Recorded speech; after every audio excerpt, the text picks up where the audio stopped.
Pai tá gagá, Vanessa. A gente consegue internar ele, pegar um atestado de incapacidade mental e transferir a casa pro meu nome. Ele nem vai entender o que tá acontecendo. Meu nome é Sebastião Mendes. Tenho 71 anos. Sou viúvo há 4 e passei 40 anos da minha vida na estrada, dirigindo caminhão de Cruz Alta até o fim do mundo. Rodei esse Brasil de ponta a ponta, carreguei de tudo: grão, gado, madeira, cimento, máquina pesado. Construí tudo o que eu tenho com essas mãos calejadas e com a coluna que hoje dói quando o tempo muda. Aposentei, comprei uma casa própria em Guarulhos, quitei até o último centavo e achei que ia viver meus últimos anos em paz. Mas a vida me ensinou que às vezes a pior facada vem de quem você menos espera e vem pelas costas. Antes de eu continuar essa história, quero agradecer ao canal Café com Vovô por me dar essa oportunidade de contar o que aconteceu comigo. E peço para você que está me ouvindo agora, se inscreve no canal, deixa um comentário dizendo de que cidade você está assistindo e fica até o final, porque essa história precisa ser ouvida. Tem muita gente passando por isso em silêncio, sendo enganada pela própria família. Todos os dias tem uma história nova aqui, e quem sabe você não se identifica com alguma delas. Compartilha com quem precisa ouvir isso. Aquela frase que eu falei no começo, eu ouvi da boca do meu próprio filho, do Bruno. O menino que eu criei, que eu sustentei, que eu paguei faculdade particular enquanto eu comia marmita fria na beira da estrada. Eu ouvi ele dizer isso para a mulher dele, a Vanessa, achando que eu não estava em casa. Mas eu estava. E o que eu ouvi naquele dia mudou tudo. Mudou o jeito que eu olhava para ele. Mudou o jeito que eu respirava. Mudou até o gosto da comida na minha boca. Eu nasci em Cruz Alta, no Rio Grande do Sul. Cidade pequena, gente trabalhadora, terra de quem não tem medo de pegar no pesado. Meu pai era tropeiro, tocava gado de fazenda em fazenda. E minha mãe cuidava de nós 5 irmãos com o pouco que tinha. A gente não passava fome, mas luxo era coisa que só via na televisão dos outros. Aprendi cedo que na vida nada cai do céu. Se você quer alguma coisa, você levanta, você sua, você corre atrás. E foi isso que eu fiz a vida inteira. Com 18 anos, saí de Cruz Alta. Fui para Porto Alegre tentar a vida. Arrumei emprego de ajudante numa transportadora, carregando e descarregando caminhão. O patrão viu que eu era esforçado, que eu não reclamava, que eu chegava cedo e saía tarde. Um dia ele me chamou e disse: Sebastião, você quer aprender a dirigir? Eu nem acreditei. Peguei a carteira, passei no teste e comecei a rodar. Primeiro eram viagens curtas, depois estaduais, e no fim eu estava cruzando o país inteiro. Fiquei 40 anos nessa vida. 40 anos longe de casa, dormindo em boleia de caminhão, comendo em beira de estrada, vendo a família só de fim de semana quando dava sorte. Foi numa dessas viagens que eu conheci a Irene. Ela trabalhava num restaurante de beira de estrada em Sorocaba. Eu parava lá sempre que fazia a rota São Paulo-Paraná. A gente começou a conversar, a trocar ideia, e sem perceber eu estava apaixonado. Pedi ela em casamento depois de 6 meses. A gente casou simples, mas com muito amor. Ela veio morar comigo em Guarulhos, num apartamento alugado que a gente tinha na época. Trabalhava de diarista para ajudar nas contas enquanto eu estava na estrada. Quando o Bruno nasceu, foi a maior alegria da minha vida. Eu lembro que cheguei de viagem, entrei no hospital e vi aquele serzinho pequenininho no colo da Irene. Chorei que nem criança. Prometi para mim mesmo que aquele menino ia ter tudo que eu não tive. Ia estudar, ia ter roupa boa, ia ter oportunidade. E eu cumpri. Trabalhei que nem condenado para dar conforto para ele. A Irene fazia milagre com o dinheiro que eu mandava. Economizava, guardava, planejava. A gente nunca foi desbanjar, mas o Bruno nunca passou necessidade. Ele cresceu, estudou, passou na faculdade de administração. Eu e a Irene ficamos tão orgulhosos que até hoje me emociono quando lembro. No dia da formatura, eu estava lá na primeira fila, de terno emprestado, mas com o peito estufado de orgulho. Pensei, consegui. Meu filho é formado. Ele vai ser alguém na vida. E ele foi. Arrumou um emprego bom, virou gerente de vendas numa empresa de tecnologia, começou a ganhar bem, conheceu a Vanessa, que é advogada, e casou. Eu e a Irene demos dinheiro para ajudar no apartamento deles, demos presente, fizemos festa. Porque é isso que pai faz, né? A gente sempre quer ver os filhos bem. Mas depois que a Irene faleceu, As coisas mudaram. Ela teve câncer. Foi rápido, agressivo, doloroso. Em menos de um ano, ela se foi. E quando ela partiu, levou metade de mim junto. Fiquei sozinho naquela casa que a gente tinha comprado com tanto esforço. Uma casa de 3 quartos, simples, mas quitada. Cada tijolo ali tinha o meu suor. Cada parede tinha a história da minha vida. Era tudo o que eu tinha construído. Era o meu porto seguro. O lugar onde eu achei que ia envelhecer em paz.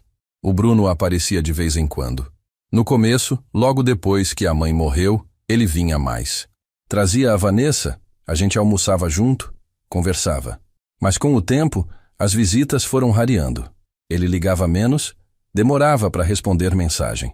Eu tentava não cobrar, porque eu sei que a vida de adulto é corrida, que ele tinha trabalho, compromissos, mas doía. Doía ver que o filho que eu criei, que eu dei tudo, estava se afastando de mim justo na hora que eu mais precisava de companhia. Até que naquele dia, naquela quinta-feira de tarde, tudo ficou claro. Eu entendi por que ele estava distante. Eu entendi o que estava acontecendo. E o que eu senti naquele momento não foi só tristeza. Foi uma coisa mais profunda. Foi uma raiva fria. Uma decepção que doeu mais do que qualquer dor física que eu já senti na vida. Porque traição de estranho a gente aguenta. Mas traição de filho, isso aí quebra a gente por dentro. Eu estava voltando do mercado. Tinha ido comprar umas coisas pro almoço. Pão, café, leite. Essas coisas do dia a dia.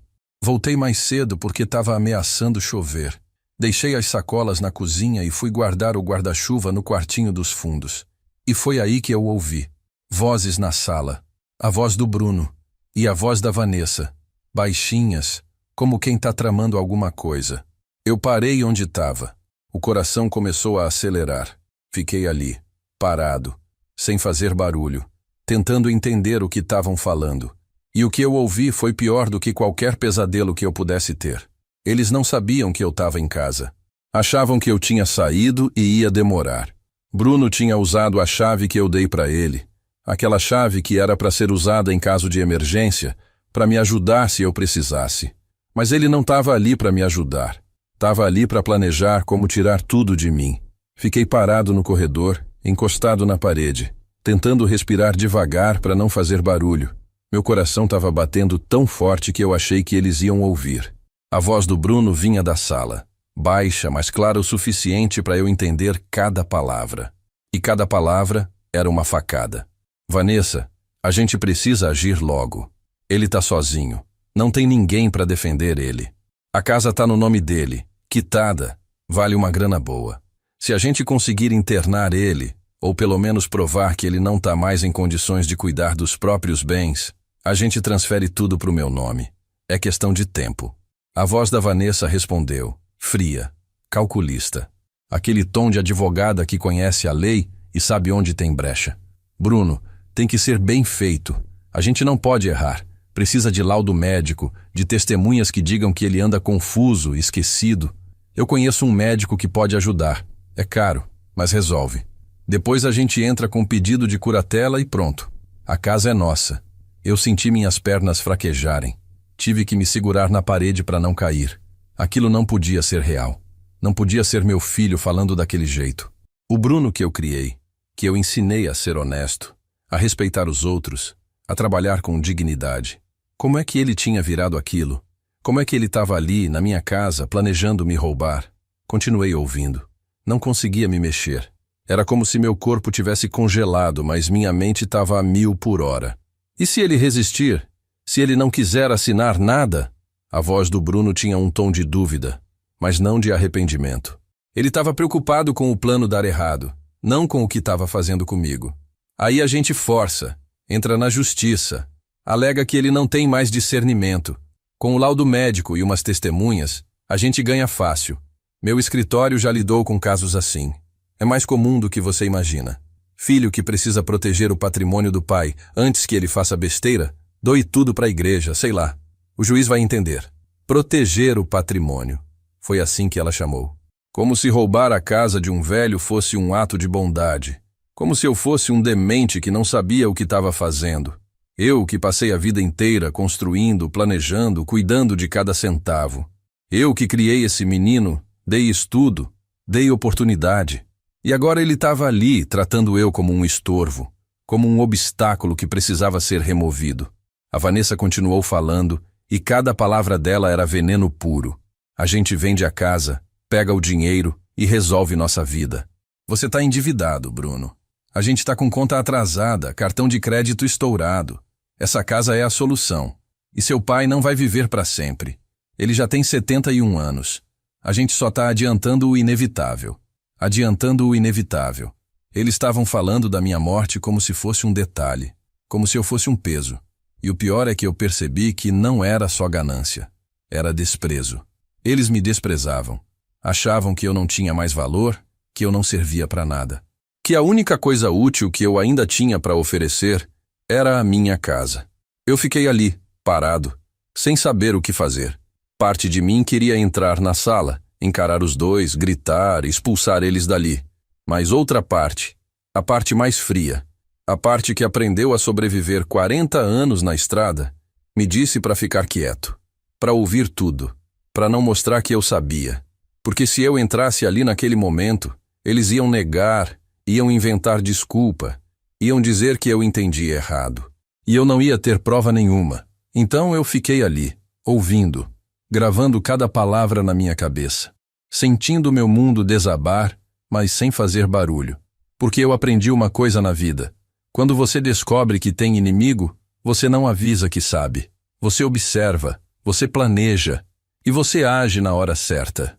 E quanto tempo a gente precisa para conseguir isso? O Bruno perguntou, e eu ouvi a ansiedade na voz dele. Ele estava com pressa. Precisava daquele dinheiro rápido. Uns 3, 4 meses. Talvez menos se a gente acelerar o processo. Eu já vou começar a preparar a papelada. Você precisa começar a criar situações que mostrem que ele está confuso. Grava ele falando besteira, esquecendo o nome de coisas, essas coisas. Quanto mais material a gente tiver, melhor. Gravar eu falando besteira. Forjar que eu estava perdendo a cabeça. Eles tinham pensado em tudo. E eu, que achava que conhecia meu filho, percebi que eu não conhecia nada. Aquele homem ali não era mais o Bruno que eu criei. Era outra pessoa. Alguém que eu não reconhecia. Eles ficaram mais uns minutos conversando, ajustando detalhes do plano maldito, e depois se levantaram. Ouvi o barulho deles indo em direção à porta. Eu me escondi no corredor. Entrei rápido no banheiro e fechei a porta devagar. Fiquei ali dentro, no escuro, ouvindo eles saírem. A porta da frente fechou, a chave girou na fechadura, e o silêncio voltou. Eu saí do banheiro e fui até a janela. Vi o carro deles indo embora. Um carro importado, bonito, que eu tinha ajudado a pagar a entrada quando ele comprou. E agora ele estava usando aquele carro para vir na minha casa me trair. Sentei no sofá, no mesmo sofá onde eles tinham acabado de tramar contra mim, e fiquei ali, parado, olhando para a parede. Não chorei, não gritei, só fiquei ali, sentindo um vazio enorme no peito. Um vazio que nem a morte da Irene tinha deixado. Porque quando a Irene morreu foi doloroso, mas era a ordem natural da vida. Era doença, era destino, era algo que a gente não controla. Mas isso aqui era diferente. Isso aqui era escolha. O Bruno tinha escolhido me trair. Tinha escolhido o dinheiro no lugar do pai. E foi naquele momento, sentado naquele sofá, com a casa silenciosa em volta, que eu tomei uma decisão. Eu não ia deixar barato. Não ia deixar eles me roubarem. Não ia ser a vítima indefesa que eles achavam que eu era.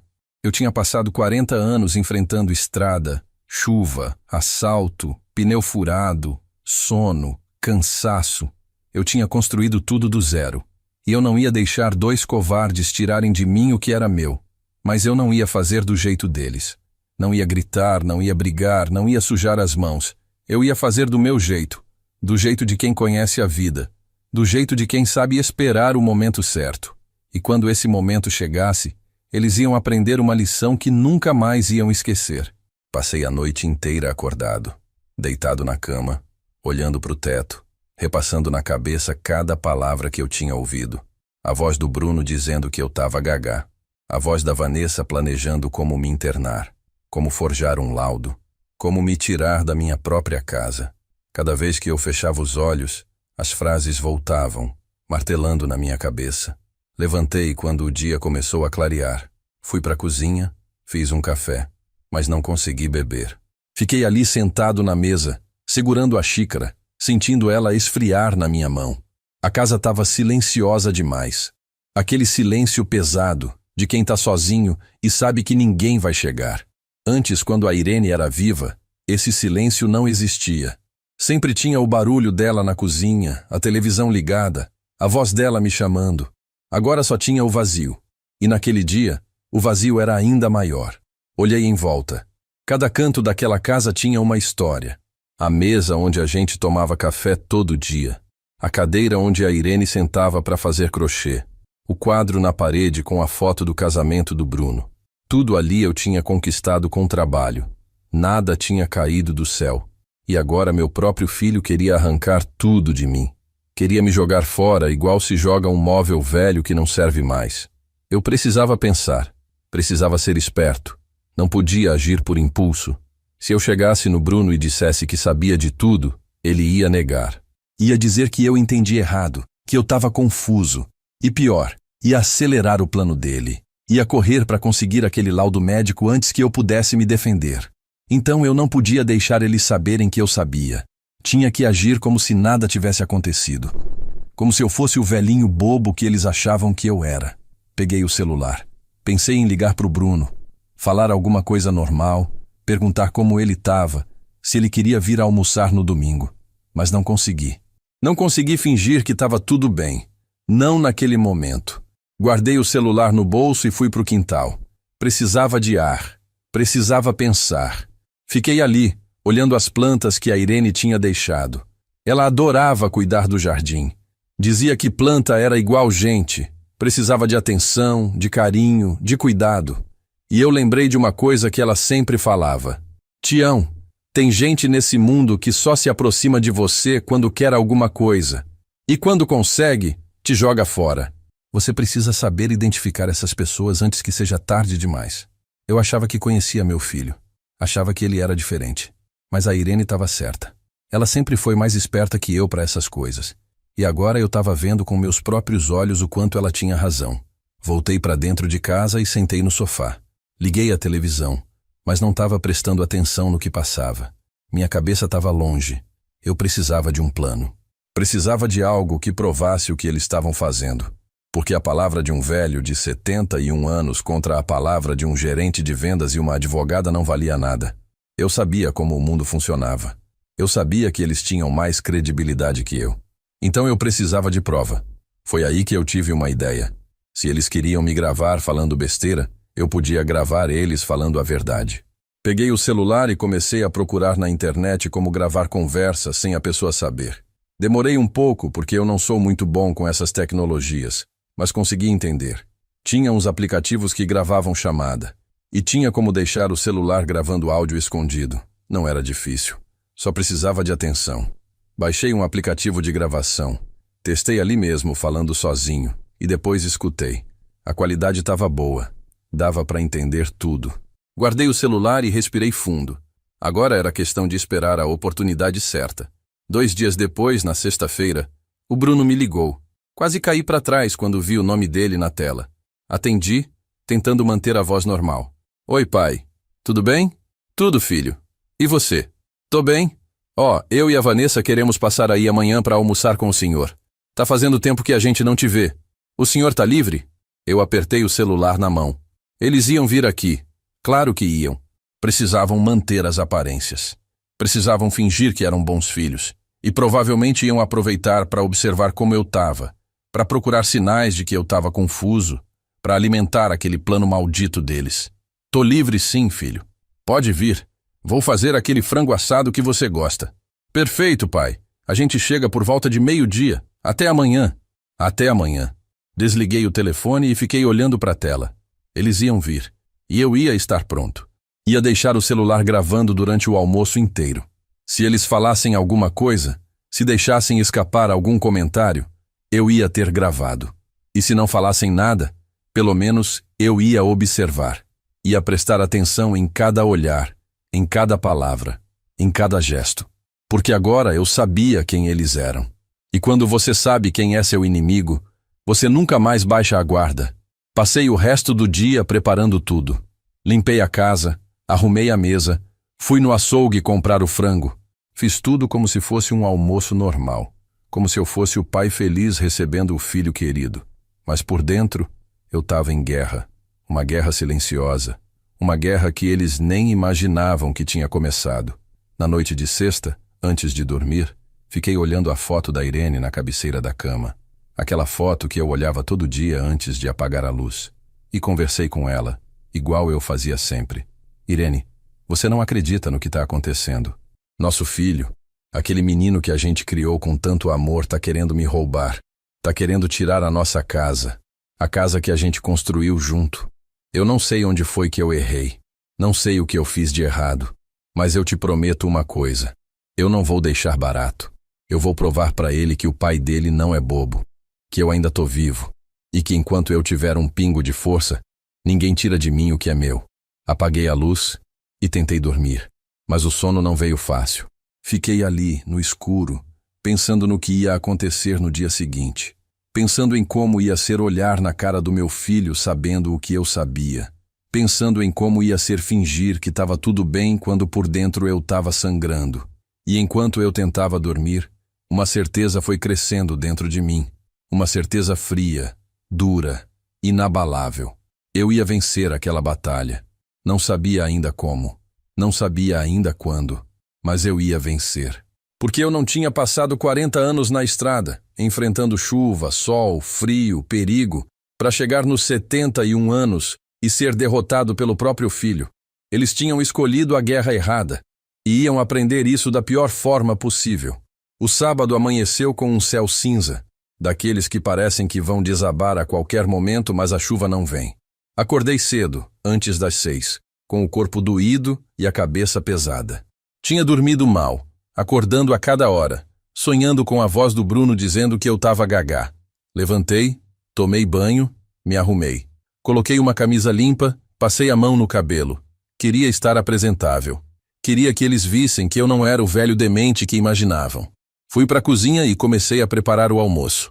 Temperei o frango do jeito que o Bruno sempre gostou. Alho, limão, páprica, um fio de azeite. Coloquei no forno e fui descascar batata para fazer purê. Enquanto trabalhava, minha cabeça não parava. Eu ensaiava mentalmente como ia agir. Não podia demonstrar raiva. Não podia deixar transparecer que eu sabia de nada. Tinha que ser o pai comum, o pai que fica feliz com a visita do filho. Mas cada movimento que eu fazia era calculado. Peguei o celular e abri o aplicativo de gravação. Testei mais uma vez para ter certeza que estava funcionando.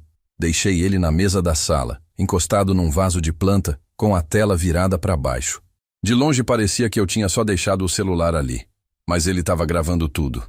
Cada palavra que fosse dita naquela sala ia ficar registrada. 12:00 em ponto, a campainha tocou. Meu coração deu um pulo. Respirei fundo, limpei as mãos no pano de prato e fui abrir a porta. Lá estavam eles. O Bruno de camisa social, calça jeans, aquele jeito arrumado de sempre. A Vanessa do lado dele, de vestido, maquiada, com um sorriso no rosto que não chegava nos olhos. Um sorriso falso. Um sorriso de quem está representando. Oi, pai. O Bruno me abraçou. Eu senti o cheiro do perfume caro dele.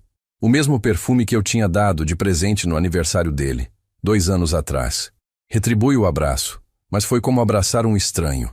Não senti nada, só um vazio. Oi, seu Sebastião, como o senhor tá?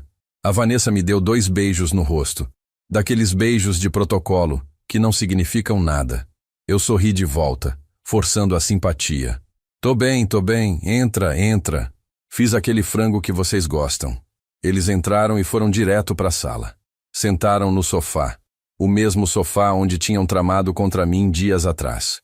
Eu fui para a cozinha buscar suco e quando voltei, eles estavam conversando baixinho. Pararam assim que me viram. Fingiram que estavam falando de trabalho. O almoço está quase pronto. Vocês querem comer já ou preferem esperar mais um pouco? Pode ser agora, pai. A gente está com fome. O Bruno sorriu. Aquele sorriso de menino bonzinho. Mas eu não via mais o menino. Eu via o homem que queria me roubar. Servi a comida, coloquei tudo na mesa. A gente sentou, fez aquela oração rápida que a Irene sempre insistia que a gente fizesse antes de comer. e começamos a almoçar. No início, a conversa foi superficial. Eles falaram de trabalho, de trânsito, de um filme que tinham assistido. Eu fingia interesse, fazia pergunta, concordava, mas minha atenção estava em cada palavra, em cada olhar trocado entre eles. Foi no meio do almoço que a Vanessa começou. Sutil, disfarçada, mas eu percebi na hora. Seu Sebastião, o senhor tem ido no médico ultimamente? Feito check-up? Tenho sim. Fui no posto mês passado. Tá tudo certo. Que bom. É importante cuidar da saúde nessa idade. O senhor não tem sentido nada estranho? Tipo, esquecimento, confusão? Olhei para ela. Ela estava com aquela cara de preocupação falsa, de quem está tentando parecer solidária. Mas eu vi a intenção por trás da pergunta. Ela estava testando. Estava tentando plantar a semente da dúvida. Não, graças a Deus.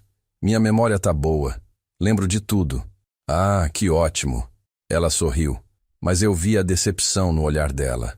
Ela queria que eu dissesse que estava esquecido. Queria munição para o plano dela. O Bruno entrou na conversa também. É, pai, a gente fica preocupado. O senhor aqui sozinho, sem ninguém para olhar. Se acontecer alguma coisa, a gente nem fica sabendo. Eu tô bem, filho. Não precisa se preocupar. Mas a gente se preocupa, pai. A gente estava até pensando... O senhor já pensou em vender essa casa? Comprar um apartamento menor, mais fácil de cuidar? Ou até morar num lugar com mais gente, tipo uma casa de repouso? Casa de repouso. Eles nem disfarçaram direito. Eu apertei o garfo na mão, mas mantive a voz calma. Não, filho. Essa casa aqui é minha vida. Eu e sua mãe construímos ela. Eu não vou sair daqui. Mas, pai, o senhor não acha que tá grande demais? 3 quartos para uma pessoa só? Tá do tamanho certo para mim. Olhei nos olhos dele, firme. Essa casa é minha, e enquanto eu estiver vivo, ela vai continuar sendo. Ele desviou o olhar. A Vanessa mudou de assunto rapidinho. Falou de outra coisa, tentou aliviar o clima. Mas eu tinha visto. Tinha visto o desconforto deles. Eles não esperavam que eu fosse tão firme. Achavam que iam me convencer fácil. Achavam que eu era manipulável. Terminamos de comer. Eu servi sobremesa. Um pudim que eu tinha comprado pronto. Eles comeram rápido e logo disseram que precisavam ir. Tinham compromisso. Tinha coisa para fazer. Eu acompanhei eles até a porta. Obrigado pelo almoço, pai. Tava uma delícia. O Bruno me abraçou de novo. Demorou mais tempo que o normal. E eu senti ele me estudando, me avaliando, procurando sinais de fraqueza. Voltem sempre. A casa é de vocês. Eles foram embora. Eu fechei a porta. Esperei ouvir o barulho do carro se afastando. Aí voltei correndo para a sala, peguei o celular e parei a gravação. Minhas mãos tremiam quando eu apertei o botão de play para ouvir. A qualidade não era perfeita, mas dava para entender tudo. Cada pergunta maldosa, cada tentativa de me fazer parecer confuso. Cada palavra ficou gravada. Sentei no sofá e ouvi a gravação inteira. E quanto mais eu ouvia, mais eu tinha certeza do que precisava fazer. Eles tinham se entregado, tinham mostrado a cara. E agora eu tinha prova. Não era muito ainda, mas era um começo. Era munição. Salvei o arquivo, fiz backup, mandei para mim mesmo por e-mail. Não ia correr o risco de perder aquilo. E enquanto eu fazia tudo isso, uma calma estranha foi tomando conta de mim. Não era mais raiva, era determinação, frieza. Eu sabia o que precisava ser feito, e eu ia fazer, do meu jeito. No meu tempo. Olhei pela janela. O céu continuava cinza. A chuva continuava ameaçando, mas não caindo. E eu pensei, é assim que eu vou fazer. Vou deixar a tempestade se formar. Vou deixar eles acharem que estão ganhando. E quando eles menos esperarem, quando acharem que já conseguiram tudo, aí sim eu vou agir. E quando eu agir, não vai ter volta. Nos dias que se seguiram, o Bruno começou a ligar mais. Todo dia tinha uma ligação. Às vezes de manhã, às vezes de tarde. Sempre com a mesma desculpa. Queria saber como eu estava, se eu precisava de alguma coisa, se eu tinha tomado café direito. No começo eu quase acreditei que era preocupação de verdade. Mas depois daquele almoço, eu sabia exatamente o que era. Ele estava me vigiando. Estava tentando flagrar algum sinal de confusão, alguma falha, alguma coisa que ele pudesse usar contra mim. Teve uma vez que ele ligou e perguntou que dia era. Eu respondi certinho. Sábado, 23 de março. Ele ficou em silêncio por uns segundos, como se tivesse esperando que eu errasse. Depois perguntou se eu tinha almoçado. Eu disse que sim, que tinha feito macarrão com molho de tomate. Ele quis saber a receita. Eu expliquei cada passo, detalhado, só para mostrar que minha cabeça estava funcionando perfeitamente. Ouvi ele respirar fundo do outro lado da linha. Estava frustrado. Eu sabia. A Vanessa também começou a aparecer mais. Passou lá em casa 2 vezes naquela semana, sempre com alguma desculpa esfarrapada. Uma vez disse que estava passando perto e resolveu dar um oi. Outra vez trouxe um bolo, disse que tinha sobrado e que ela não queria desperdiçar. Mas eu via nos olhos dela. Ela estava me estudando, observando como eu falava, como eu me movia, procurando qualquer coisa que pudesse transformar em prova de que eu não estava bem. Eu fiz questão de ser impecável. Recebi ela bem, ofereci café, conversei sobre amenidades. Falei de política, de economia, de notícias que eu tinha visto no jornal. Mostrei que eu estava antenado, que eu sabia o que estava acontecendo no mundo. Vi a frustração crescendo no rosto dela a cada visita. Ela queria me ver confuso, queria me ver perdido, mas eu não dei esse gosto. Foi numa terça-feira, quase 2 semanas depois daquele almoço, que aconteceu algo que mudou tudo. Eu estava em casa, assistindo televisão, quando tocou a campainha. Levantei, fui abrir e era o Bruno. Sozinho dessa vez, sem a Vanessa. E pela cara dele, alguma coisa não estava bem. Oi, pai. Posso entrar? Claro, filho. Entra. Ele entrou, mas não sentou. Ficou de pé na sala, com as mãos no bolso, inquieto. Eu fechei a porta e fiquei esperando. Sabia que ele tinha vindo falar alguma coisa importante, e eu estava certo. Pai, eu preciso falar uma coisa séria com o senhor. Fala, filho. Ele respirou fundo. Olhou para mim com aquela cara de quem está tentando ser convincente. Pai, eu e a Vanessa estamos passando por uma fase difícil, financeiramente, sabe? A empresa cortou comissão, a gente tem conta atrasada, o carro tem parcela. Tá complicado. Fiquei olhando para ele, em silêncio, esperando ver aonde ele queria chegar. Eu sei que o senhor tem essa casa aqui, quitada, e estava pensando, o senhor não quer vender? Ou então passar pro meu nome e vir morar com a gente? A gente cuida do senhor, o senhor não fica sozinho aqui, e a gente resolve nosso problema. É bom para todo mundo. Pronto. Ele tinha falado. Tinha tirado a máscara. Não totalmente ainda, mas o suficiente para eu ver a cara verdadeira dele. Ele não estava pedindo ajuda. Ele estava pedindo minha casa.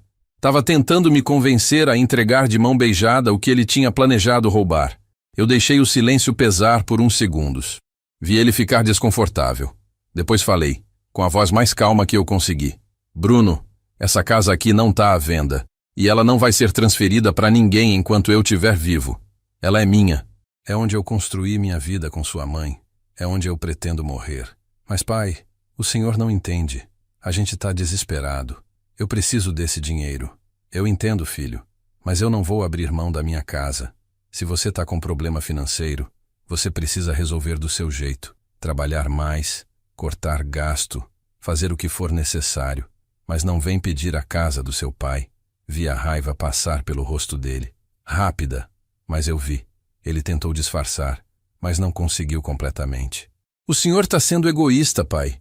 O senhor mora sozinho numa casa de 3 quartos. Não faz sentido. E eu sou seu filho. Sou seu único filho. Essa casa um dia vai ser minha mesmo. Por que não adianta logo? Egoísta. Ele me chamou de egoísta. Eu, que trabalhei 40 anos para dar tudo para ele, que paguei escola, faculdade, que ajudei a comprar o apartamento dele. Eu era o egoísta. Bruno, você está na minha casa, falando da minha propriedade. E eu vou te pedir com todo respeito que você vá embora. Agora.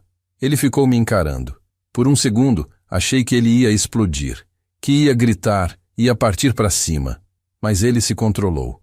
Deu um sorriso amarelo, daqueles forçados, e balançou a cabeça. Tá bom, pai. Desculpa ter incomodado. A gente conversa depois. Ele saiu sem olhar para trás. Eu fechei a porta e encostei nela, respirando fundo. O coração estava disparado. Não de medo, de raiva, de decepção. Porque ali, naquela conversa, eu tinha visto quem meu filho realmente era.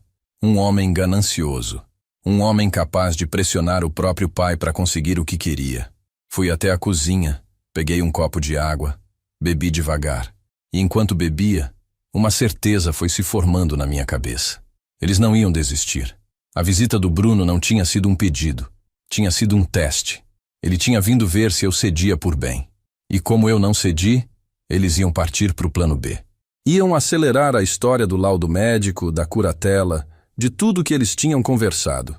Peguei o celular e liguei para um amigo meu, o Moacir. A gente se conhecia há mais de 30 anos, desde a época que eu rodava de caminhão. Ele tinha se aposentado também, mas diferente de mim, ele tinha estudado direito. Não chegou a se formar, mas entendia bem de lei. Sempre me ajudava quando eu precisava de algum conselho. Moacir, preciso falar com você, pessoalmente. É urgente. Tião, o que aconteceu? Tá tudo bem? Não tá não, velho. Mas eu prefiro te contar pessoalmente. Você pode vir aqui amanhã?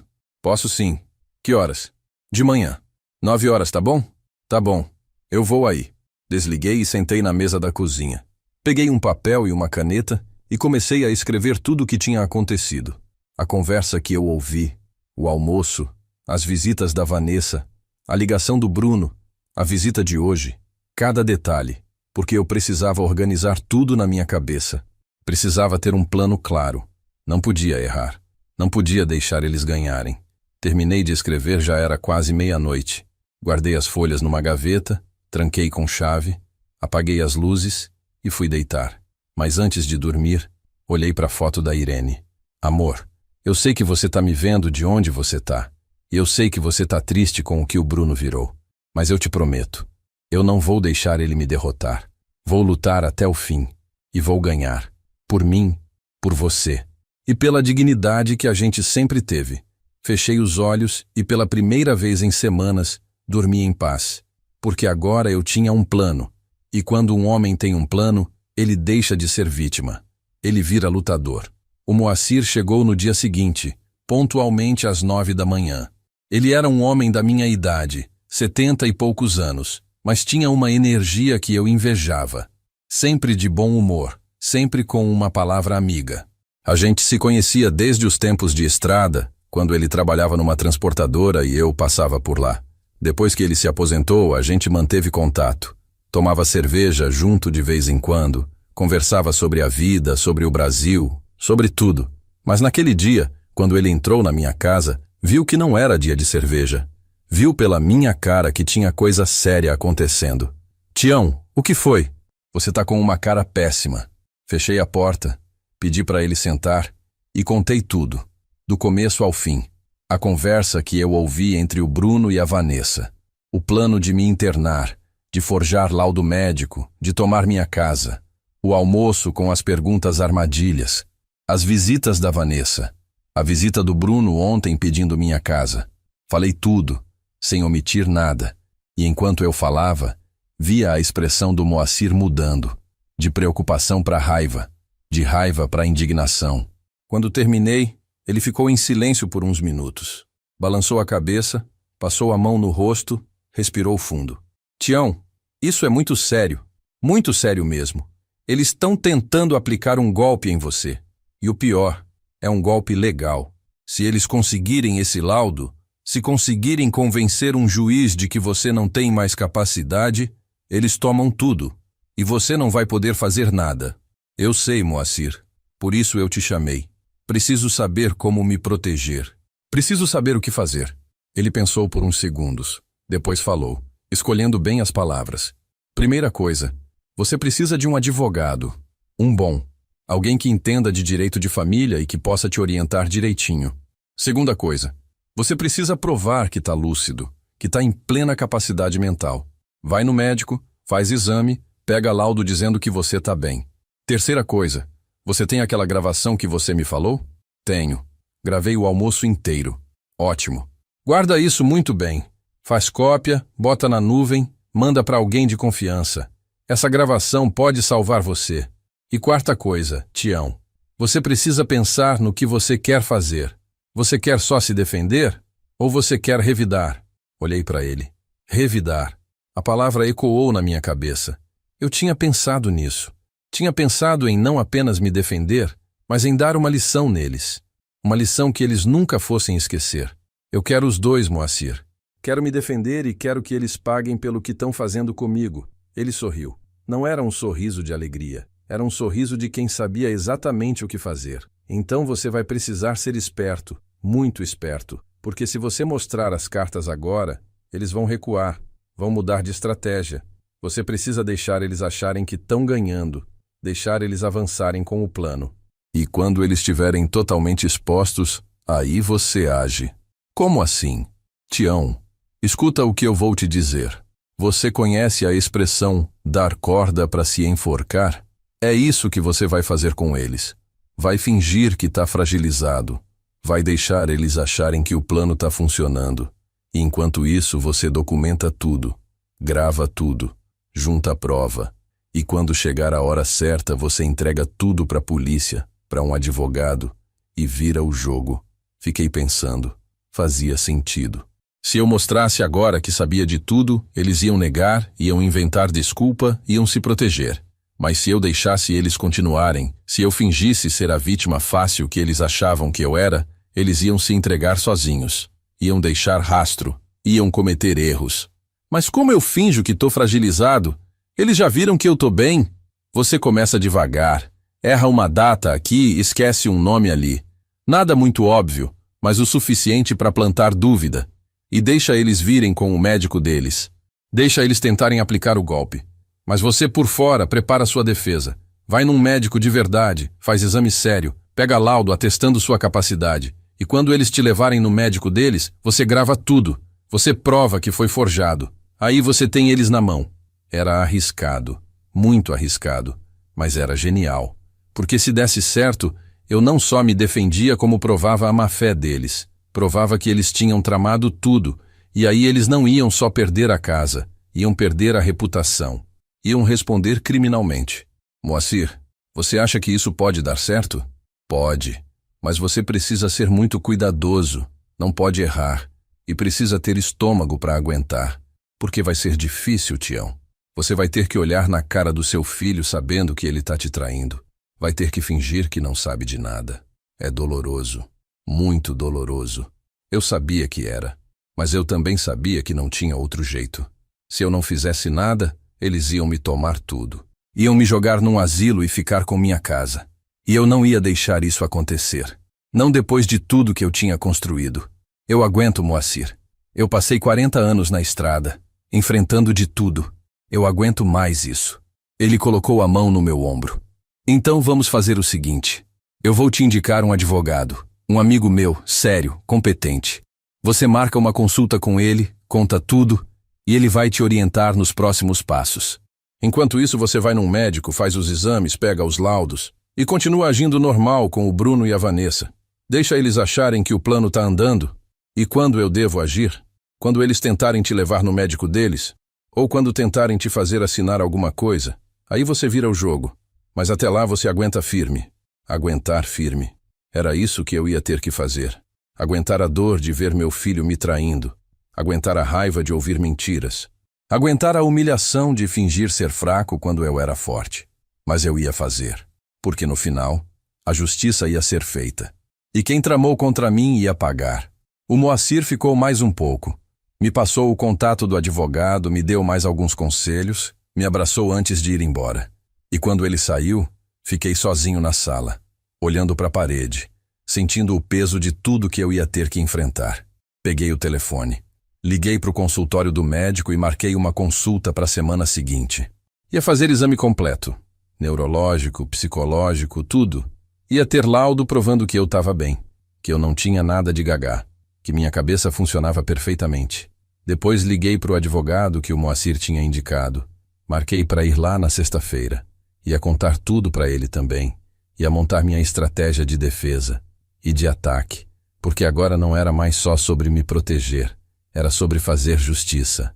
Era sobre mostrar para o meu filho que o pai dele não era bobo, que tinha consequência para quem trai família e que no final, a verdade sempre vence. Sentei no sofá e respirei fundo. A guerra tinha começado de verdade e eu estava pronto. A consulta com o médico foi na quinta-feira seguinte.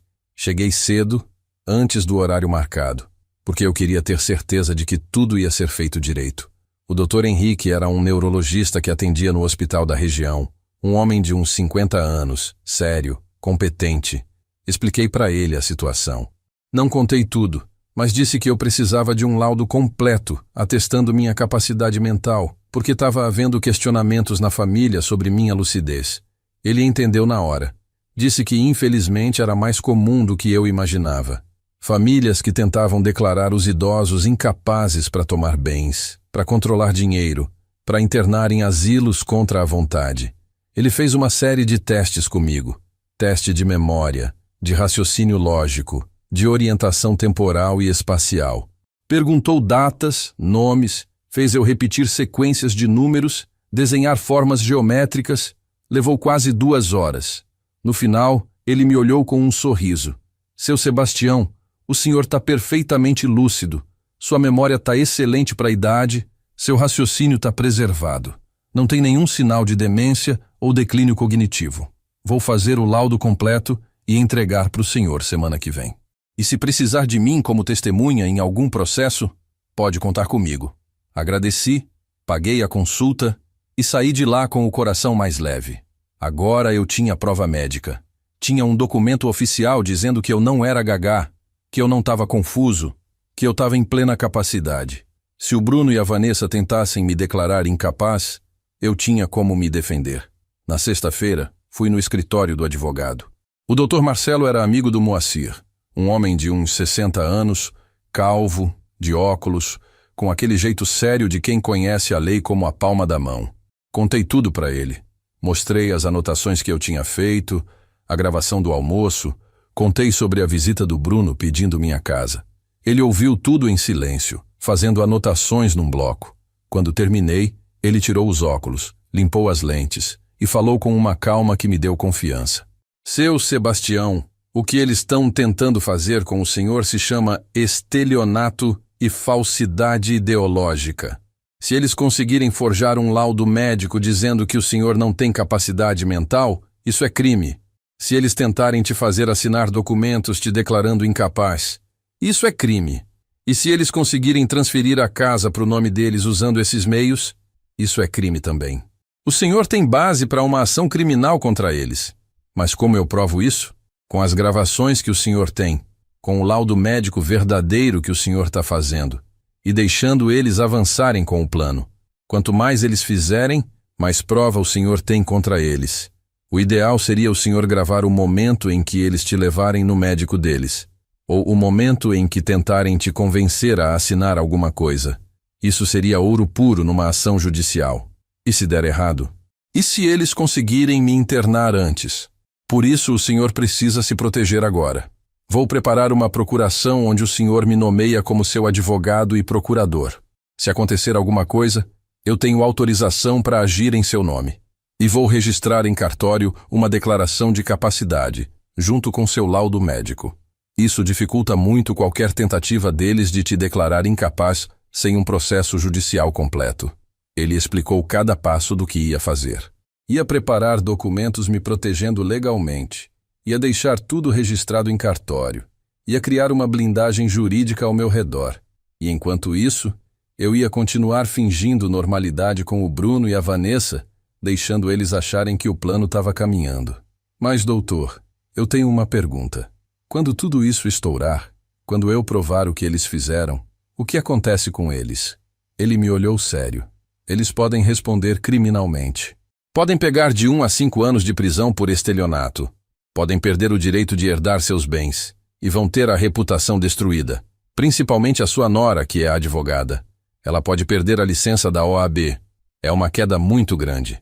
Queda muito grande. Era exatamente o que eu queria.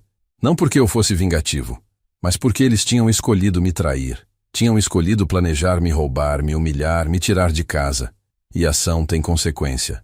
Eles iam aprender isso da pior forma possível. Saí do escritório do advogado com uma pasta cheia de documentos. Procuração, declaração de capacidade, orientações sobre o que fazer e o que não fazer. Me senti mais protegido, mais preparado. Agora era questão de esperar o próximo movimento deles. E o movimento veio mais rápido do que eu esperava. Foi num domingo, 2 dias depois da consulta com o advogado. O Bruno apareceu em casa de manhã cedo, sem avisar. Bateu na porta, entrou sem esperar eu convidar, com aquela cara de quem tinha algo importante para falar. Pai, eu e a Vanessa conversamos. A gente está muito preocupado com o senhor. O senhor aqui sozinho, a gente acha que não está seguro. Então a gente marcou uma consulta para o senhor com um geriatra. Amanhã, 10 horas da manhã, eu venho buscar o senhor. Geriatra. Era o médico deles. O médico que ia fazer o laudo falso. O momento tinha chegado. Fingi surpresa. Fingi até um pouco de confusão.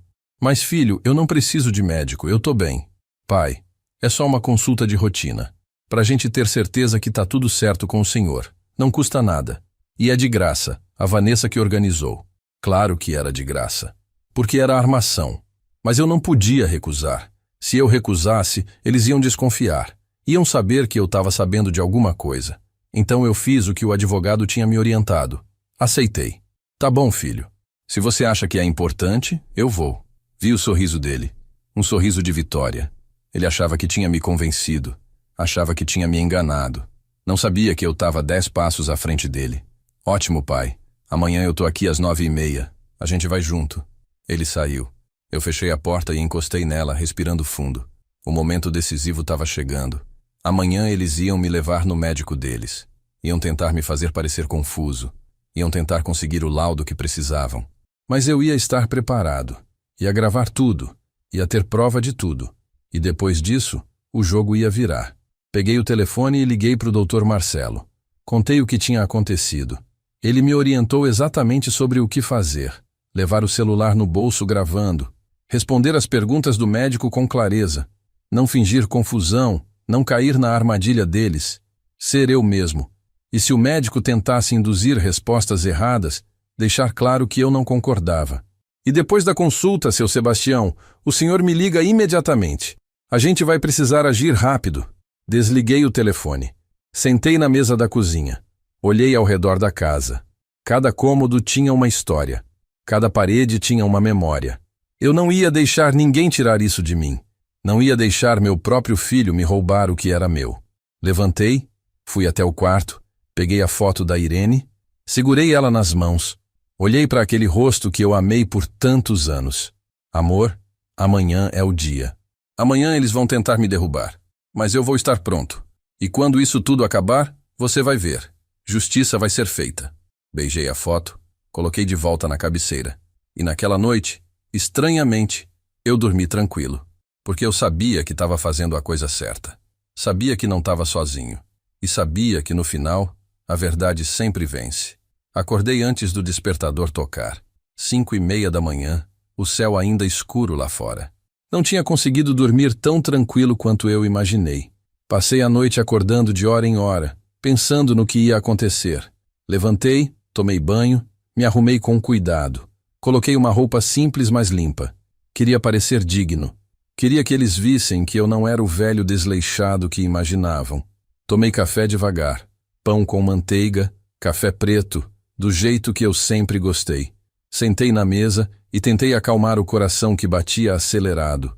Não era medo, era ansiedade. Porque eu sabia que aquele dia ia definir tudo.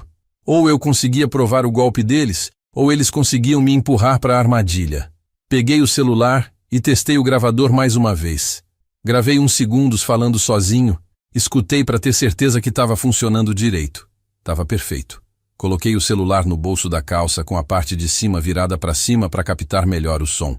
Vesti uma camisa por cima, de manga comprida, para disfarçar o volume do celular no bolso. 9h20 da manhã, o Bruno chegou. Ouvi o barulho do carro estacionando na frente de casa. Respirei fundo. Era a hora. Peguei a carteira, a chave de casa e fui até a porta. Abri antes dele tocar a campainha. Bom dia, pai, pronto? Pronto, filho. Entramos no carro. A Vanessa estava no banco do passageiro. Me cumprimentou com aquele sorriso falso de sempre. Eu retribuí, fingindo que estava tudo normal. Sentei no banco de trás, coloquei o cinto. O Bruno ligou o carro e a gente saiu.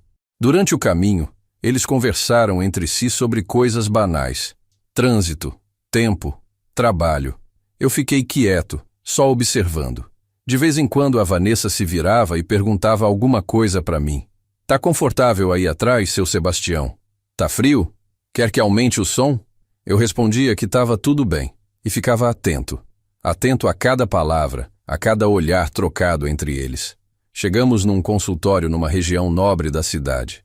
Prédio alto, fachada de vidro, aquele jeito de clínica, cara. Subimos para o 5º andar. A sala de espera era chique. Revista sobre a mesa, televisão na parede, cadeira estofada. A secretária nos atendeu com simpatia exagerada. Bom dia. O senhor deve ser seu Sebastião. O doutor já vai atendê-los. Sentamos. Eu no meio, o Bruno de um lado, a Vanessa do outro, como se fossem meus guardiões, como se eu precisasse ser vigiado. Esperei uns 5 minutos, quieto, com a mão no bolso certificando que o celular estava no lugar certo e gravando. A porta do consultório abriu. Um homem de jaleco branco, uns 40 e poucos anos, cabelo gel, óculos de grife, apareceu com uma prancheta na mão. Seu Sebastião, pode entrar, por favor. Levantei. O Bruno já ia se levantar também, mas o médico levantou a mão. Prefiro fazer a consulta sozinho com o paciente primeiro. Depois eu chamo os familiares para conversar. Vi a Vanessa e o Bruno trocarem um olhar. Eles não gostaram. Queriam entrar junto. Queriam controlar a situação. Mas não podiam reclamar sem parecer suspeito. Então concordaram. Entrei no consultório. Era grande, bem decorado. Mesa de madeira, computador, diploma na parede. O médico fechou a porta e me indicou uma cadeira na frente da mesa dele. Senta aqui, seu Sebastião. Vou fazer algumas perguntas para o senhor, tá bom? Sentei. Ele sentou do outro lado da mesa, abriu uma ficha no computador e começou. Qual o nome completo do senhor? Sebastião Mendes. Data de nascimento? Dei a data certinha. Endereço? Dei o endereço completo com número e CEP. Ele continuou fazendo perguntas básicas. Sobre minha saúde, se eu tomava remédio, se eu tinha alguma doença. Respondi tudo com calma, com clareza. Ele anotava tudo no computador, sem me olhar muito nos olhos. Depois começou a fazer perguntas mais específicas. O senhor mora sozinho? O senhor consegue cuidar da casa? O senhor tem esquecido coisas ultimamente? Respondi que sim, morava sozinho, que sim, conseguia cuidar da casa. E que não esquecia coisas. Tinha a memória boa. Ele parou de digitar. Me olhou por cima dos óculos. Seu Sebastião, seu filho e sua nora me disseram que o senhor tem apresentado alguns sinais de confusão. Esquecimento, desorientação. O senhor tem certeza que não tem sentido nada disso? Ali estava, a armadilha.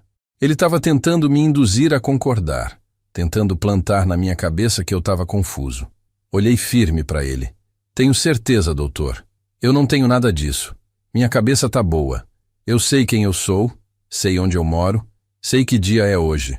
Segunda-feira, dia 28 de março. Tô perfeitamente consciente. Ele desviou o olhar. Voltou para o computador, digitou alguma coisa, continuou com mais perguntas. Fez eu repetir sequência de números, fez eu lembrar de 3 palavras que ele falou no início da consulta. Acertei tudo. Vi a frustração crescendo no rosto dele. Por fim, ele fechou o computador, cruzou as mãos na mesa e me olhou com aquela cara de médico que tem que dar notícia ruim. Seu Sebastião, vou ser franco com o senhor.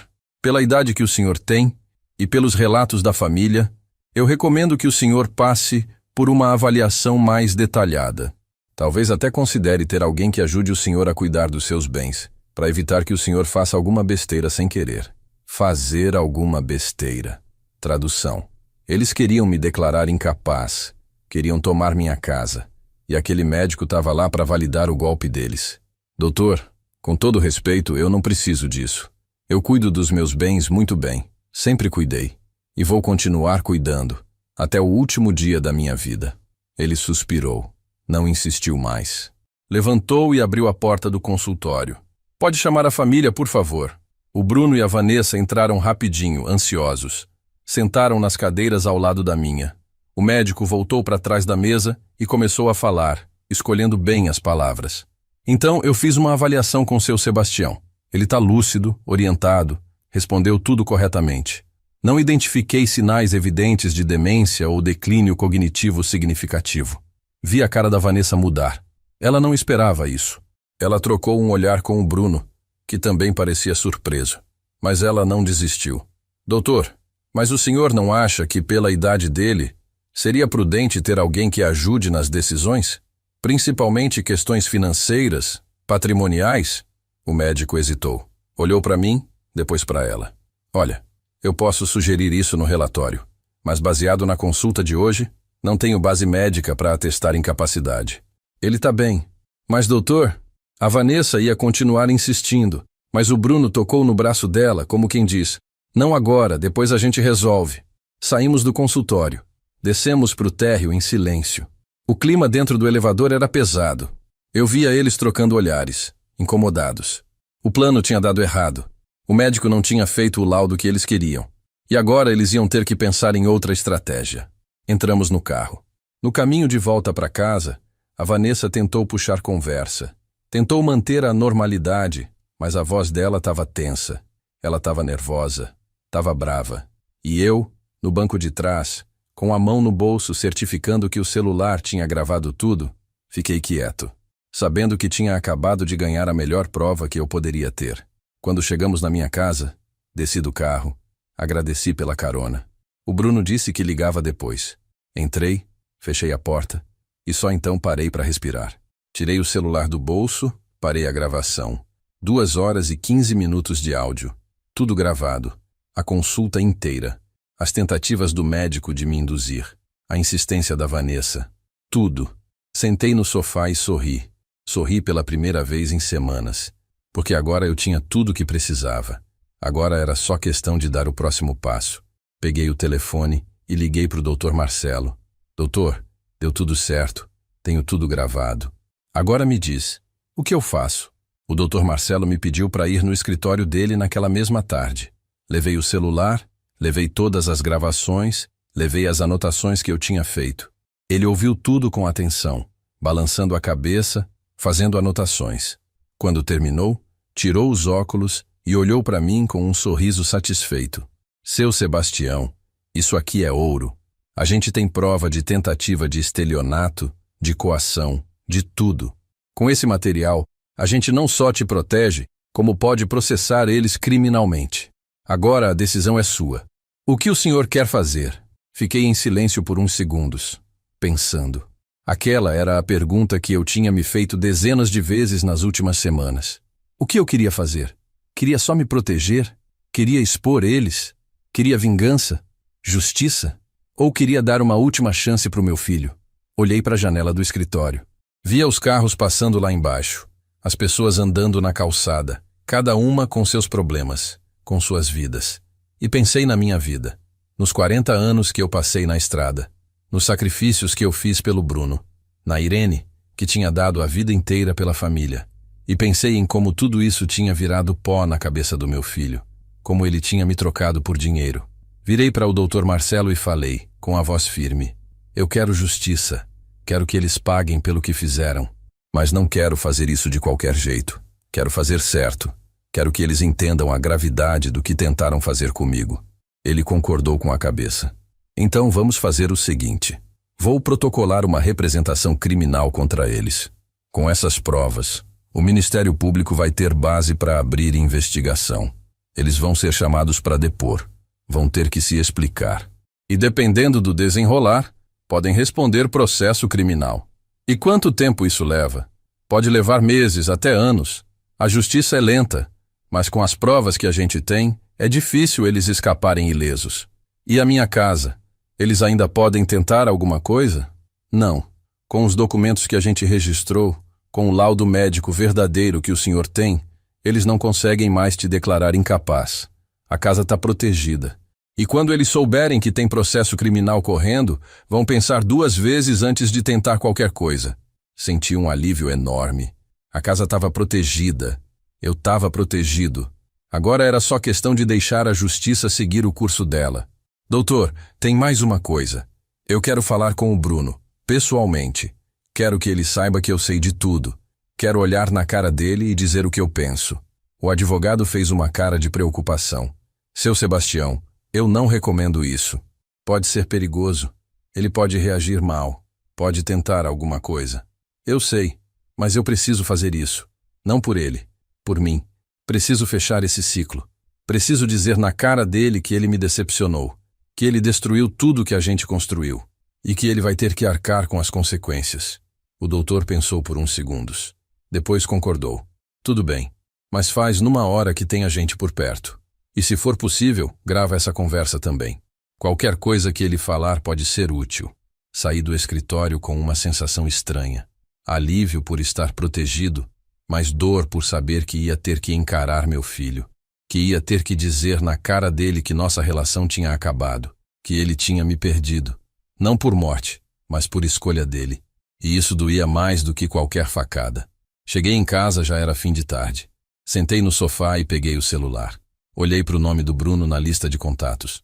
Meu dedo ficou parado na tela por um tempo, até que juntei coragem e apertei para ligar. Ele atendeu no terceiro toque. Oi, pai. Bruno, preciso falar com você. Pessoalmente. Pode vir aqui amanhã? Claro, pai. Que horas? De manhã, 10 horas. Tá bom, eu vou aí. Tá tudo bem? A gente conversa amanhã. Desliguei antes que ele perguntasse mais alguma coisa. Fiquei olhando para o celular, sentindo o coração apertado. Amanhã ia ser o dia mais difícil da minha vida, porque ia ser o dia que eu ia olhar no olho do meu filho e dizer que ele tinha me traído, que ele tinha destruído nossa família, e que eu não ia perdoar. Passei a noite sem dormir. Fiquei revirando na cama, ensaiando mentalmente o que ia dizer, como ia começar, como ia terminar. Pensei em gritar, em chorar, em expulsar ele de casa na hora. Mas no fundo eu sabia que não ia fazer nada disso. Ia fazer do jeito certo, com dignidade, com a mesma dignidade que eu tinha tido a vida inteira. Quando o dia amanheceu, levantei cansado, mas determinado. Tomei banho, fiz café, sentei na mesa e esperei. 10 horas em ponto, a campainha tocou. Levantei, respirei fundo e fui abrir a porta.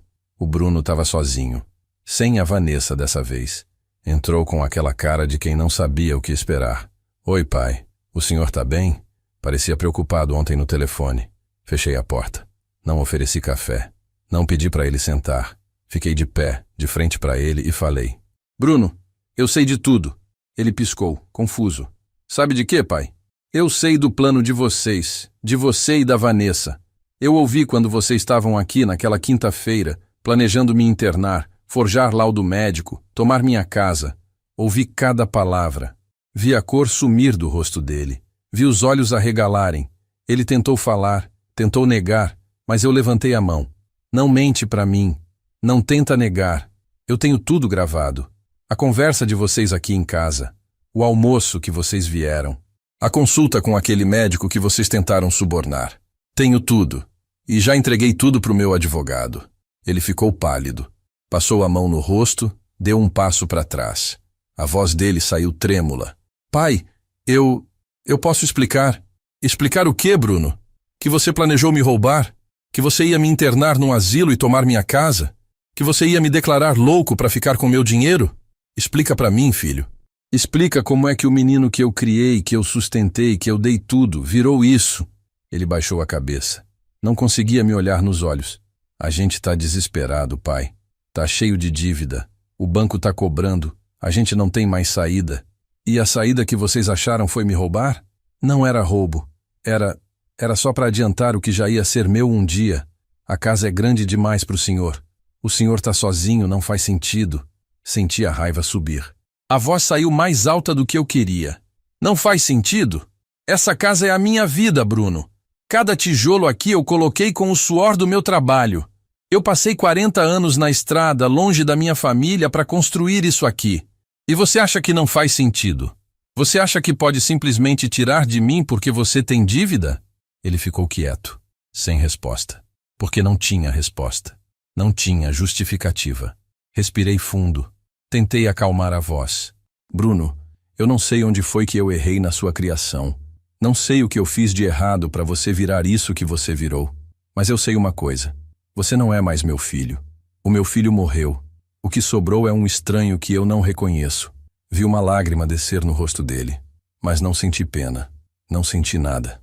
Pai, por favor. Eu já entrei com processo contra você e contra a Vanessa. Vocês vão responder criminalmente pelo que tentaram fazer. E se depender de mim, vocês vão pagar por cada segundo de sofrimento que me causaram. Agora sai da minha casa. E não volta mais. Ele me olhou, com os olhos vermelhos, A voz embargada. Pai, a gente pode conversar. A gente pode resolver isso. Não tem nada para resolver. Sai. Ele hesitou.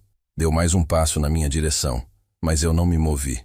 Fiquei firme, até que ele entendeu. Entendeu que tinha perdido, que não tinha mais volta. Virou as costas e saiu. Fechei a porta atrás dele. E só então deixei as lágrimas saírem. Passaram-se 3 meses desde aquele dia. 3 meses desde que eu expulsei o Bruno da minha casa e da minha vida. 3 meses que foram os mais difíceis e, ao mesmo tempo, os mais libertadores que eu já vivi. O processo criminal seguiu seu curso. O Dr. Marcelo protocolou tudo direitinho, com todas as provas, todas as gravações, todos os documentos. O Ministério Público abriu investigação. O Bruno e a Vanessa foram intimados a depor. Tiveram que contratar advogado, tiveram que se explicar, tiveram que encarar a justiça. A Vanessa, que era advogada e conhecia bem como as coisas funcionavam, tentou de tudo para se livrar. Alegou que tinha sido mal interpretada, que nunca teve intenção de me prejudicar, que só queria meu bem. Mas as gravações não mentiam. A voz dela planejando cada passo do golpe estava lá, clara, inegável. A OAB abriu processo disciplinar contra ela. Suspenderam a licença dela por tempo indeterminado enquanto investigavam. A carreira que ela tinha construído, a reputação que ela tinha, tudo desmoronou. O Bruno tentou jogar a culpa toda nela. Disse que tinha sido manipulado, que a ideia tinha sido da Vanessa, que ele só tinha seguido porque estava desesperado com as dívidas. Mas eu sabia a verdade. Ele não era vítima, era cúmplice. E a justiça também viu isso. O médico que eles tinham levado, eu também fui investigado. Descobriram que ele tinha histórico de fazer laudos duvidosos, de ajudar famílias a declarar idosos incapazes sem base médica real. O CRM cassou o registro dele. Perdeu o direito de exercer a medicina. E ainda respondeu processo por falsidade ideológica e estelionato. Eu acompanhei tudo de longe. O Dr. Marcelo me mantinha informado de cada etapa, de cada audiência, de cada decisão. E a cada notícia, eu sentia uma mistura de satisfação e tristeza. Satisfação porque justiça estava sendo feita. Tristeza porque era meu próprio filho que estava pagando por tudo isso. Teve gente que me disse que eu tinha sido duro demais. Que família é família? Que eu devia ter dado uma chance pro Bruno, que eu devia ter perdoado. Mas essas pessoas não entendiam. Não entendiam a dor de descobrir que seu próprio filho planejou te roubar. Não entendiam a traição, a humilhação, o desrespeito. Perdoar não significa aceitar ser pisoteado, e eu não ia aceitar. Com o tempo, fui me acostumando com a solidão de novo. A casa continuava grande, continuava silenciosa, mas agora era uma solidão diferente. Não era mais aquela solidão de quem está esperando alguém aparecer.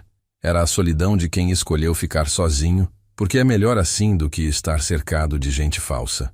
Voltei a frequentar o centro comunitário do bairro. Conheci outros idosos, fiz amizades novas. O Moacir continuou sendo meu amigo fiel, vinha me visitar toda semana, a gente tomava cerveja, jogava dominó, conversava sobre a vida. Ele me disse uma vez: Tião, você fez a coisa certa. Foi difícil, foi doloroso, mas você se respeitou, e isso ninguém tira de você. Um dia, uns 4 meses depois de tudo ter começado, eu estava em casa quando bateram na porta. Era uma hora estranha, final de tarde, quase anoitecendo. Fui abrir, meio desconfiado, e quando abri, tomei um susto. Era o Bruno. Ele estava magro, com a barba por fazer, com olheiras fundas. Parecia que tinha envelhecido 10 anos em 4 meses. Ficou ali parado na porta, sem dizer nada, só me olhando. Eu também fiquei quieto, esperando para ver o que ele queria. Pai, eu posso entrar? Só 5 minutos, por favor. Pensei em fechar a porta na cara dele. Pensei em mandar ele embora sem ouvir. Mas alguma coisa dentro de mim, talvez a curiosidade, talvez um resquício do que eu sentia por ele um dia, me fez dar um passo para o lado. 5 minutos. Ele entrou. Ficou de pé na sala, com as mãos no bolso, olhando para o chão. Eu fechei a porta e fiquei esperando. Pai, eu vim pedir desculpa. Eu sei que não vale nada. Eu sei que não muda o que eu fiz. Mas eu preciso dizer, eu errei. Errei feio. E eu tô pagando por isso. Tá pagando como? Ele respirou fundo. A Vanessa me deixou. Disse que eu arruinei a vida dela, que por minha causa ela perdeu a carreira. Pegou as coisas e foi embora. Pedi demissão do emprego porque não aguentava mais a pressão. O olhar dos colegas quando descobriram o que eu fiz. Tô morando num quarto alugado, trabalhando como motorista de aplicativo para pagar as contas. E o pior de tudo, pai, é que eu perdi o Senhor. Perdi a única pessoa que sempre esteve do meu lado. Olhei para ele. Pela primeira vez em meses, olhei de verdade para o meu filho. E sabe o que eu senti? Pena. Não amor. Não vontade de abraçar. Só pena. Pena de ver no que ele tinha se transformado. De ver o resultado das escolhas erradas que ele tinha feito. Bruno, você não me perdeu. Você me jogou fora. Você escolheu dinheiro no lugar de família. Escolheu ganância no lugar de caráter. E agora você está colhendo o que plantou. Eu sei, pai. Eu sei. E eu não vim aqui pedir perdão. Sei que não mereço. Só vim dizer que eu errei. E que se eu pudesse voltar atrás, eu voltaria. Mas não posso. Então eu só queria que o senhor soubesse que eu sinto muito. Muito mesmo. Fiquei olhando para ele. Parte de mim queria gritar. Queria jogar na cara dele todo o sofrimento que ele tinha me causado. Mas outra parte, a parte que tinha amadurecido com tudo isso, só queria que ele fosse embora. Queria fechar aquele capítulo de vez. Bruno, eu aceito o seu pedido de desculpa. Mas isso não muda nada entre a gente. Você fez sua escolha. Agora vive com ela. E eu vou viver com a minha, que é seguir minha vida sem você. Vi os olhos dele encherem de lágrima. Ele assentiu, sem dizer nada. Virou e foi em direção à porta. Parou com a mão na maçaneta, olhou para trás uma última vez. Pai, se um dia o senhor precisar de alguma coisa, qualquer coisa, eu tô aqui. Não respondi. Ele abriu a porta e saiu. Fechei atrás dele e encostei na parede, respirando fundo. Não chorei. Não senti vontade de chorar. Senti apenas um vazio. Um vazio que não era ruim. Era só vazio. Sentei no sofá e fiquei ali, no silêncio da casa. Olhei ao redor. As paredes que eu tinha construído. Os móveis que eu tinha comprado. As memórias que eu tinha vivido ali com a Irene. E percebi que eu tinha vencido. Tinha protegido o que era meu. Tinha feito justiça. Mas o preço dessa vitória tinha sido alto. Tinha sido meu filho. Levantei e fui até o quarto. Peguei a foto da Irene. Segurei ela nas mãos e falei baixinho, como se ela pudesse me ouvir. Amor, eu fiz o que tinha que ser feito. Não sei se você aprovaria. Não sei se você acha que eu fui duro demais. Mas eu não podia deixar ele me roubar. Não podia deixar ele pisar em tudo que a gente construiu. Eu tinha que me respeitar. Tinha que mostrar que dignidade não se negocia. E foi isso que eu fiz. Coloquei a foto de volta. Voltei para a sala e sentei de novo. Peguei o controle da televisão, mas não liguei. Fiquei ali, pensando. Pensando em tudo que tinha acontecido. Em como a vida dá voltas. Em como às vezes a gente descobre que as pessoas que a gente mais ama são capazes das piores coisas.